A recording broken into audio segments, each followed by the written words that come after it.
Question दिया गया है अंडर सब्सक्रिप्शन का, ठीक है, यानी कि जो हमारा अल्पावधान था वही वाला क्वेश्चन दिया गया है। तो इसमें क्या बोला है क्वेश्चन में, श्याम इंटरप्राइजेस ने 20,000 अंश प्रत्येक 100 रुपए का, ठीक है, श्याम इंटरप्राइजेस था, एक कंपनी था जिसके पास 20,000 समतांश था और एक एक अंश का मूल्य 100 रुपए था, ठीक है। उसने निर्गमन किया और निर्गमन निम्न प्रकार था। कैसे कैसे निर्गमन किया था और निम्न प्रकार दिया है। सबसे पहला बोल रहे हैं कि 30 रुपए आवेदन पर, यानी कि वो जो 20,000 अंशों का निर्गमन किया वो क्या है, 20,000 अंशों का 30 रुपए के हिसाब से आवेदन पर उसके पास पैसा आया। 40 रुपए आवंटन पर और 30 रुपए प्रथम और अंतिम याचना पर, ठीक है। प्रथम और अंतिम याचना दोनों को मिला के 30 रुपए और आवंटन पर 40 रुपए और आवेदन पर 30 रुपए, टोटल मिलाकर 100 रुपए हो रहा है ना।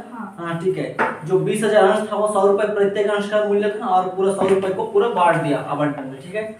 आवेदन में कैसा 30 रुपए, आवंटन में 40 रुपए और प्रथम और अंतिम याचना दोनों को मिला के 30 रुपए। अब क्या बोल रहे हैं कि 15,000 अंशों के लिए आवेदन पत्र प्राप्त हुए। उसने बेचने के लिए कितना लिए थे, 20,000। उसने शेयर को उतारा था मार्केट में 20,000 अंशों को, ठीक है, 20,000 अंशों को निर्गमन किया, जिसमें से 15,000 अंशों के लिए उसके पास क्या आया, आवेदन आया, ठीक है। खरीदार उसके पास कितना आया, 15,000 अंशों के लिए आया है और 5,000 अंशों के लिए नहीं आ पाया है।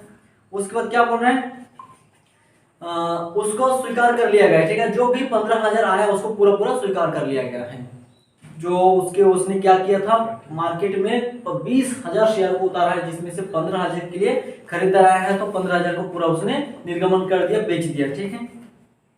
अब क्या बोल रहे हैं, 500 अंशों पर प्रथम और अंतिम याचना के अतिरिक्त सभी राशियां यथाविधि प्राप्त हो गई, यानी कि ऐसा अंशधारी था जिसके पास 500 अंश था और उन्होंने क्या किया है, नहीं दे पाए हैं 500 अंश पर, किस चीज का, प्रथम और अंतिम याचना का नहीं दे पाया, बाकी राशियां दे दिया है, ठीक है। यथाविधि प्राप्त हो गया, यानी कि समय पर प्राप्त हो गया 500 अंशों पर छोड़ के, तो 15,000 अंशों के लिए खरीदार आए, 15,000 अंशों को हम क्या दिए, बेच दिए उसको।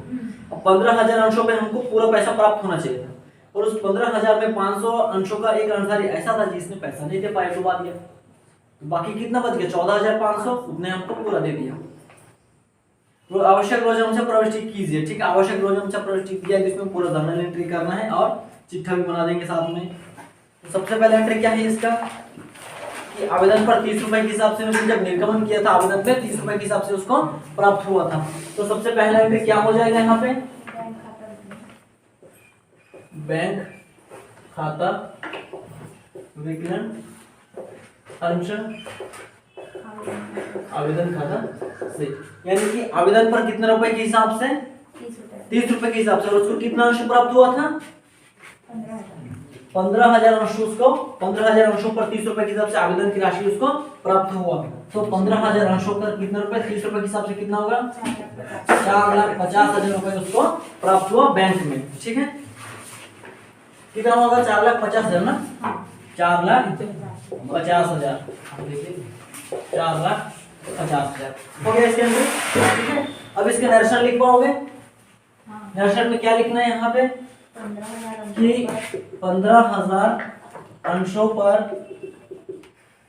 30 रुपए के हिसाब से, 30 रुपए प्रति अंश के हिसाब से आवेदन की राशि प्राप्त होने पर, ठीक है, आवेदन की राशि प्राप्त होने पर। उसके बाद दूसरा एंट्री क्या होगा इसका, जो भी हमको आवेदन से प्राप्त हुआ है राशि उसको हम पूंजी खाता में हस्तांतरित करके रखेंगे, ठीक है। तो उसका एंट्री क्या होगा, अंश आवेदन खाता विकलन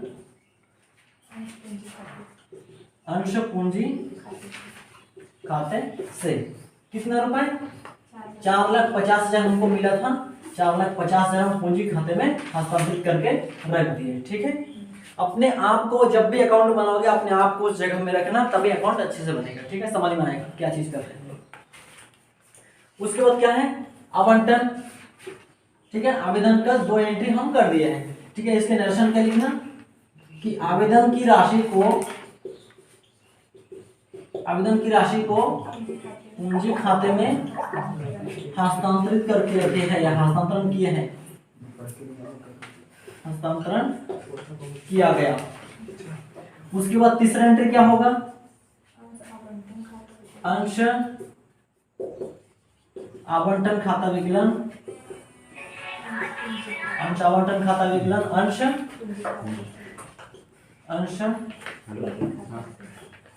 पूंजी खाता से, ठीक है। अंश आवंटन खाता विकलन अंश पूंजी खाता से कितने रुपए के हिसाब से? 40 रुपए के हिसाब से। कितना हजार अंश था? 15,000। हमारे पास रहने के लिए 20,000 अंश था, लेकिन पूरा 20,000 को हम मार्केट में नहीं उतारे थे, ठीक है। मार्केट में उतारे थे लेकिन पूरा 20,000 बिका नहीं था, पूरा 20,000 के 20,000 निर्गमन नहीं हुआ था, ठीक है। तो कितना निर्गमन हुआ था? खरीदार कितना आए थे? 15,000 अंशों के लिए जनता ने हमसे क्या किया? रिक्वेस्ट किया, ठीक है, आवेदन दिया था, उतने ही अंश हम उसको दिए हैं। तो 15,000 अंशों पर 40 रुपए के हिसाब से आवंटन पर कितना होगा? 6 लाख रुपए। 6 लाख रुपए हम आवंटन की मांग करेंगे, ठीक है। यहाँ पे आवंटन का दे किया, मांग किया कि अंश आवंटन खाता विकलन अंश पूंजी खाता से कितने लाख के लिए? 6 लाख के लिए।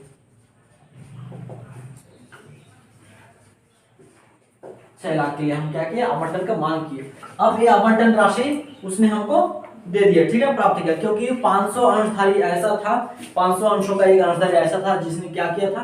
प्रथम और अंतिम याचना की राशि डुबाया था, पर आवंटन तो दे दिया था ना, तो इसका एंट्री पूरा हो जाएगा इसका, इसमें किसी प्रकार का पैसा उसने नहीं डुबाया है। तो चौथा एंट्री हो जाएगा बैंक खाता विकलन अंश आवंटन खाता से कितना रुपए? 6 लाख। 6 लाख, ठीक है। जो 6 लाख हमने मांग किए थे वो 6 लाख पूरा प्राप्त हो गया आवंटन का। अब आता है किसकी बारी? प्रथम और अंतिम याचना। प्रथम और अंतिम याचना पर कितने रुपए के हिसाब से? 30 रुपए के हिसाब से मांग करेंगे, पर एक अंशधारी ऐसा था जिसके पास 500 अंश था, उसने नहीं दे पाया, ठीक है। तो इस साइड बना देते हैं इसको।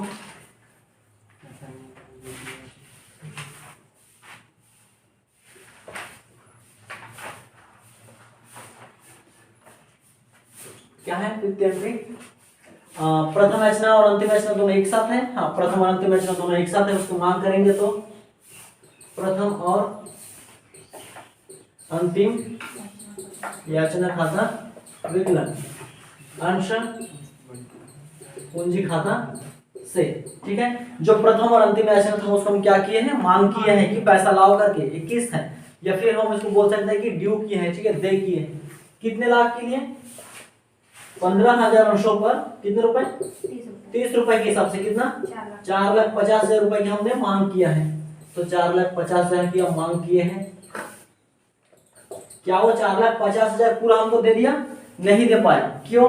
क्योंकि 15,000 अंशधारी था, ठीक है, 15,000 अंशों का अंशधारी था सब मिला के, उसमें से एक अंशधारी था जिसके पास कितना अंश था? 500 अंश था, उसने क्या किया? डुबा दिया। तो माइनस कर दो उसको, उसने पैसा नहीं दे पाया। बाकी लोग तो दे दिया, बाकी 14,500 अंशों पर हमको क्या मिल गया? पैसा मिल गया। तो 14,500 इंटू प्रथम और अंतिम याचना पर 30 रुपए के हिसाब से पैसा हमको मिल गया। कितने रुपए? 4,35,000 रुपए हमको मिल गया और बाकी पैसा नहीं मिल पाया। तो यहाँ पे हम लिखेंगे इसका बैंक खाता विकलन अवशिष्ट याचना खाता विकलन अंश प्रथम एवं अंतिम याचना खाता से, ठीक है। तो कितने के लिए मिला हमको? 14,500 अंशों पर 30 रुपए के हिसाब से प्रथम और अंतिम याचना की राशि मिला। कितना? 4 लाख। तो हम उसको बैंक में डालेंगे, 4,35,000। और कितना अंशों पर पैसा नहीं मिला? 500 अंशों पर। तो 500 अंशों पर प्रथम और अंतिम याचना पर 30 रुपए के हिसाब से कितना? 15,000, ठीक है। 15,000 जो हमको नहीं मिला उसको भी हम विकलन करेंगे इसमें अवशिष्ट याचना में, जो हमको नहीं मिला, ठीक है। और टोटल मिला के कितना हुआ यहाँ पे? 4,50,000, ठीक। 4,35,000 और 15 हो जाएगा 4,50,000 रुपए जो हम मांग किए थे, पूरा पैसा हमको नहीं मिला, ठीक है। कितना मिला? 4,35,000 मिला और 15,000 नहीं मिला, उसने क्या किया? डुबा दिया पैसा। हो गया, बस यही था। ये क्या था? अंडर सब्सक्रिप्शन, यानी कि अल्पाविदान था। और अल्पाविदान का रूल क्या है कि हम जितना मार्केट में शेयर उतारते हैं, यानी कि निर्गमन करने के लिए जितना लेते हैं वो पूरा निर्गमन नहीं होता है। जैसे हमारे पास 20,000 अंश था, हम उसको निर्गमन करने के लिए ले गए थे पर पूरा निर्गमन हुआ नहीं है। सिर्फ कितने के लिए आवेदन आया था हमारे पास 15,800 के लिए, तो 5,000 हमारे पास रह गया, हम निर्गमन नहीं कर पाए। और जो भी 15,000 हम निर्गमन कर दिए थे वो पूरा पूरा पैसा हमको लास्ट में प्रथम और अंतिम याचना पर प्राप्त नहीं हुआ था। आवेदन पर प्राप्त हुआ, आवंटन पर प्राप्त हुआ, लेकिन जैसे प्रथम और अंतिम याचना की मांग किए उसके बाद उसका पूरा पैसा प्राप्त नहीं हुआ प्रथम और अंतिम याचना का। 500 अंशों का अंशधारी ऐसा था, ठीक है, जिसने डुबा दिया था पैसा प्रथम और अंतिम याचना पर 30 रुपए के हिसाब से। कितना? 15,000 डुबा दिया, बाकी 4,35,000 रुपये हमको मिल गया। टोटल कितना मिलना चाहिए था? 4,50,000, जो कि पूरा नहीं मिल पाया। ठीक है, इसका नरेशन लिख लेना यहाँ पे कि इतना अंशों पर इतना मिला और इतना अंशों पर इतना नहीं मिला। कितना अंशों पर मिला? 14,500 अंशों पर 30 रुपए के हिसाब से प्रथम और अंतिम याचना की राशि प्राप्त हुआ, और 500 अंशों पर प्रथम और अंतिम याचना पर 30 रुपए के हिसाब से उस अंशधारी में उसको डुबा दिया, पैसा नहीं मिला, जिसको हम कहाँ डाले हैं? यहाँ पे अवशिष्ट याचना खाता विकलन किया। और विकलन क्यों किया यहाँ पे? विकलन क्यों किया है यहाँ पे? क्योंकि हमारे लिए हानि है। हम कंपनी है, अपने आप को जगह में रखो यहाँ पे कि हम कंपनी है, अब हमको पैसा नहीं मिलेगा मतलब हमारे लिए हानि है, इसीलिए उसको यहाँ पे विकलन किया गया है। और यहाँ पे इसको बैंक खाता को विकलन क्यों किए हैं? क्योंकि हमको पैसा मिला है। बिजनेस में कभी भी वस्तु आया, क्योंकि पैसा हमारा क्या है? वस्तुगत खाता है। ठीक है, वस्तु है, वस्तुगत खाता है। वास्तविक खाते का रूल क्या है कि कभी भी बिजनेस में पैसा आया या फिर कोई भी वस्तु आया तो हम उसको विकलन करेंगे, इसलिए हम यहाँ पे विकलन किए बैंक खाता। ठीक, और कोई भी वस्तु व्यापार से गया तो उसको हम क्या करते हैं? समाकलन करते हैं, इसलिए वो समाकलन होता है। लेकिन यहाँ पे विकलन हमारे पास पैसा आया था, विकलन कर दिए। अब यहाँ पे हानि हुआ तो उसको भी विकलन किए। ठीक है, टोटल कितना मिल रहा था? 4,50,000, इसलिए उसको समाकलन किए। हो गया? एंट्री पूरा समझ आया इसका? ठीक है।